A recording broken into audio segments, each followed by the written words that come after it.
Hello. আসসালামু আলাইকুম রহমতুল্লাহি ওয়া বারাকাতুহ। ওয়ালাইকুম সালাম। কি বলছেন?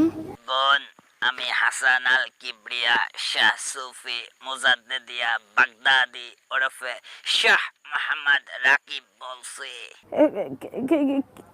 কি বললেন? আমরা সবাই আল্লাহর পাপী বান্দা। আজ মরলে কাল দম ফুরে যাইব। 3.5 হাত মাটির নিচে তোর লাশ পোকায় খাইব। ওরে পাপী, ওরে বেনামাজি, ওরে পাপিষ্ঠ, তোর মনে কি ডর ভয় নাই? তুই ঘুমাস কেন? নামাজ আদায় করবি না? আল্লাহ তাআলা মধ্যরাতের নামাজ অনেক পছন্দ করেন।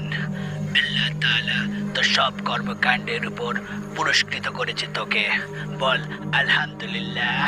আলহামদুলিল্লাহ। 2-3 বছর আগে আল্লাহর নামে এক গরিব দুঃখীকে খাওয়াইছিলি, এজন্য আল্লাহ তাআলা অনেক খুশি হয়েছে। এই জিনের বাচ্চার মাধ্যমে আল্লাহ তাআলা তোকে অনেক ধন সম্পদ বাড়াইয়া দিবে। বল আলহামদুলিল্লাহ। আলহামদুলিল্লাহ। তোর সামনে মহাবিপদ মা, মহাবিপদ। আল্লাহ মাহ কাফিরিন মুস্তাফা কামাল সাফিরিন। 3 হাত দূরে তোর মৃত্যু, 10 হাত দূরে মা তোর সর্বরোগের মহা ঔষধ। মা, মা, কোনটি চাস তুই মা? আমি কি মইরা যাবো? হুজুর, হুজুর, আমার দুইটা ছোট ছোট পোলাপাইন আছে। হুজুর, আমার কি মৃত্যু হইব? হুজুর, হুজুর। মা জননী, এখন আমার কথা মতো কাজ কর।